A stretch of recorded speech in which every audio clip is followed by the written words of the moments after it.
السلام عليكم ورحمة الله حامدا ومصليا ومسلما أما بعد فأعوذ بالله من الشيطان الرجيم بسم الله الرحمن الرحيم يرفع الله الذين آمنوا منكم والذين أوتوا العلم درجات وقال رسول الله صلى الله عليه وسلم إن العلماء ورثة الأنبياء أو كما قال عليه الصلاة والسلام الحمد لله আল্লাহ পাকের শুকরিয়া যে আল্লাহ তাআলা আমাদেরকে সুস্থ রাখছেন এবং আজকে রবিউল আউয়াল মাস বরকতপূর্ণ মাসে লাইভে কথাবার্তা বলা এবং তৌফিক দান করেছেন এই জন্য শুকরিয়া আদায় করি আলহামদুলিল্লাহ।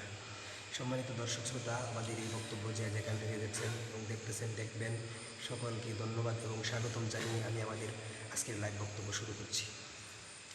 তো সম্মানিত দর্শক শ্রোতা, আজকে আমাদের লাইভ বক্তব্য যে বিষয়ে সেই বিষয়টা হলো যে আমরা আজকে দেখতে পাচ্ছি আমাদের সারা বাংলার সারা দেশের সমস্ত কওমি অঙ্গনের আলেম ওলামা ছাত্র তুলাবা সকলের হৃদয়ের স্পন্দন শেখুল হাদিস দারুনের অহংকার শেখুল হাদিস ইবনে শেখুল হাদিস আল্লাহ মামুনুল হক সাহেবকে নিয়ে একজন আলেম নামদারি আলেম মৌলানা হাফিজুর রহমান মৌলভী হাফিজুর রহমান উনি কিছু মন্তব্য করেছেন এবং বাজে কথা উচ্চারণ করেছেন যেগুলো আমরা কিন্তু উচ্চারণ করতে পারি না। ঠিক, উনি আসলে একজন আলেম, উনিও একজন আলেম পার্থক্য আছে, অনেক রাত দিন পার্থক্য আছে। ঠিক, কিন্তু একটা জিনিস বোঝার বিষয়, আশরাফ থানভী রহমতুল্লাহ আলাইহি যুগের মুজাদ্দিদুল বিল্লাহ ছিলেন। উনি ওনার কিতাব আল ইলম ওয়াল উলামা একটা কিতাব রয়েছে, উর্দুতেও লেখা হয়েছে, এটা বাংলাতেও লেখা হয়েছে। উনি ওনার কিতাবের মধ্যে লেখছেন যে মানুষ হাক্কানি উলামায়ে কেরাম আলেম সমাজ তারা আল্লাহর কাছে কবুল হয়, কবুলের দুইটা স্তর উনি বলছেন। প্রথম স্তর হচ্ছে উনি ওনার কিতাবে যেটা লেখছেন সেটা হলো যে আল্লাহর কাছে কবুল হওয়া এবং গ্রহণযোগ্য হওয়া এটার আলামত হলো প্রথমত যদি খাস মজলিসে যারা খাস মানুষদের কাছে যারা গ্রহণযোগ্য তারা আল্লাহর কাছে কবুল, এটা উনি প্রথম আলামত বলছেন। আর দ্বিতীয় আলামত বলছেন উনি ওনার কিতাবের মধ্যে যারা আম মজলিসে যিনি গ্রহণযোগ্যতা অর্জন করেছেন সেটাও একটা কবুলের লক্ষণ, কিন্তু এটা 2 নম্বরের লক্ষণ। কিন্তু আসল কবুলের লক্ষণ হলো সেটাই যেটা খাস মজলিসের মধ্যে যেই ব্যক্তিরা গ্রহণযোগ্য বোঝা গেল সে প্রকৃতপক্ষে গ্রহণযোগ্য। কারণ উলামায়ে কেরাম তারা হলো জাতির রাহবার, তারা হলেন ওয়ারাসাতুল আম্বিয়া, আল উলামা ওয়ারাসাতুল আম্বিয়া, তারা হলেন নবীদের ওয়ারিস। সেই হিসাবে আলেমদের কাছে যারা গ্রহণযোগ্য, হাক্কানি উলামাদের কাছে যারা গ্রহণযোগ্য, ছাত্র তুলাবা কওমি অঙ্গনের কাছে যারা গ্রহণযোগ্য, তারাই হলেন এই যুগের রাহবার, তারাই হলেন আগামী দিনের রাহবার, তারাই হলেন ওয়ারাসাতুল আম্বিয়া।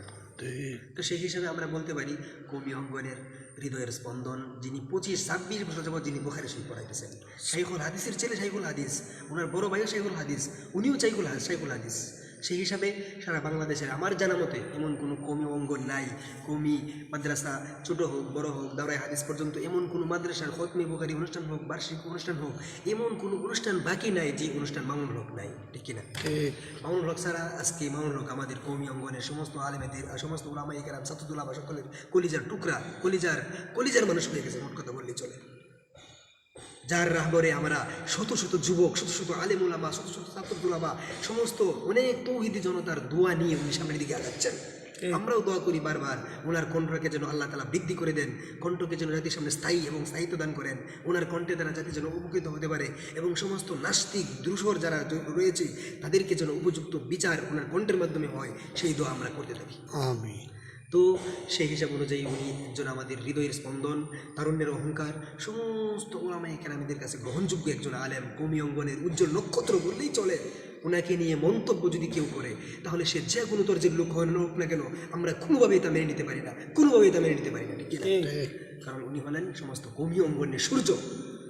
যাই হোক, কথিত যিনি করছেন উনি এই সমস্ত মন্তব্য করবে এটা তেমন হতেই পারে, উনি আগেও এরকম মন্তব্য করছেন আমরা জানি।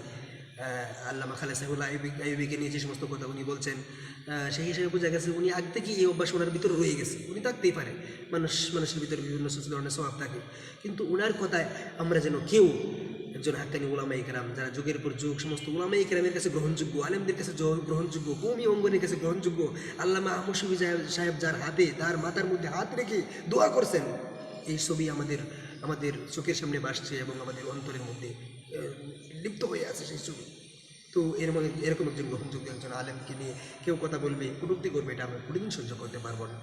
এবং সেটা তদন্ত করা হবে এবং তার উপযুক্ত যেটা ফয়সালা প্রতিবাদ করা হবে।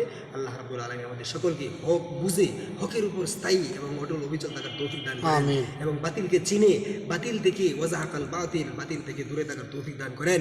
আল্লাহ তাআলা যেন একমাত্র এলেম হলো যে রাস্তা, এলেম যে রাস্তার মধ্যে রয়েছে সেটা হলো নূরের রাস্তা, আলোর রাস্তা, সেই আলোর রাস্তা দিয়ে আমাদেরকে চলার তৌফিক দান করেন। ওয়া মা আলাইনা ইল্লাল বালাগ ওয়া আখিরু দাওয়ানা আলহামদুলিল্লাহি রাব্বিল আলামিন। আসসালামু আলাইকুম ওয়া রাহমাতুল্লাহ।